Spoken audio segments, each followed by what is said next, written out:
Euskal Herriko Unibertsitateko Kultura Zientifikoko katedraren maiz egiten diren galderak. Hau Juantxo da, gaur betekada egin behar du, batzuek janari lasterra eta beste batzuek zaborriana deritzotenarekin. Baina izena bostaxola Juantxori, izugarri gogoko dueta, izan ere astean bitan jaten du. Martxa horretan, 10 urtean 4 kilo gehiago gizenduko da, halako menua astean behin bakarrik jaten dutenak baino. Eta janari lasterra gantz eta azukretan aberatsa denez, Juantxok seguruenik intsulinarekiko erresistentzia garatuko du.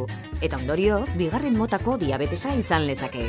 Kontuen litzatekein larria izango Juantxok tripakada gutxiago egingo balitu, edo kirol pixka bat egingo balu, baina ez du egiten. Hala, urteen joanean, Juantxok obesitatea izango du ia ezin bestean. Eta ez bakarrik arrazioen tamainagatik, bitxia bada ere, azken 50 urtean 5 aldiz handiago egin direnak. Gainera, janari hauen energia edukiaren proportzioa pisuarekiko izugarri handia da. Hain handia, non osasungarritzat jotzen den muga bikoiztera ere iristen den. Horrez gain, hamburguesa gosegarri hau oso aberatsa da transgantz azidoetan. Azido hauek kolesterolona murrizten dute. Eta horrek arazo kardiobaskular larriak sor diezaguke. Juantxok badaki ohiturak aldatu beharko lituzkela. Eta aldatuko ditu bai horixe, baina hamburguesa amaitzen duenean, eta agian izozkitxo baten ondoren.